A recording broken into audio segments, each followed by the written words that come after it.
সশস্ত্র বাহিনী দিবসে ঢাকা সেনানিবাসের সেনাকুঞ্জের এই মিলন মেলা যেন বার্তা দিচ্ছে আগামীর সৌহার্দ্যপূর্ণ রাজনীতির। শুক্রবার বিকেলে অনুষ্ঠানে যোগ দিতে গুলশানের বাসভবন ফিরোজা থেকে সেনাকুঞ্জের উদ্দেশ্যে রওনা হন সাবেক প্রধানমন্ত্রী ও বিএনপি চেয়ারপারসন বেগম খালেদা জিয়া। 4:45টায় সেনাকুঞ্জে পৌঁছান তিনি। প্রধান উপদেষ্টা সহ রাজনৈতিক নেতাদের সঙ্গে হাস্যোজ্জ্বল আলাপে দেখা যায় তাকে।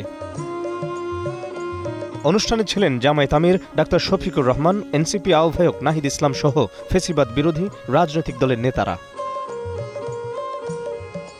ভোটের আগে সশস্ত্র বাহিনী দিবসে নেতাদের এই মিলন মেলায় জাতীয় নির্বাচন ঘিরে ঐক্য ও স্থিতিশীলতার বার্তা দিলেন প্রধান উপদেষ্টাও। নির্বাচন যেন সর্বাঙ্গ সুন্দর হয়, আনন্দমুখর হয়, উৎসবমুখর হয়, সেটার জন্য আমরা সবাই মিলে চেষ্টা করব। জাতীয় ঐক্যের এই বার্তা নির্বাচনকালীন রাজনীতিতে কতটা সেতুবন্ধন রচনা করবে সেদিকেই তাকিয়ে দেশের মানুষ। Mohammad Hussain, Star News, Dhaka.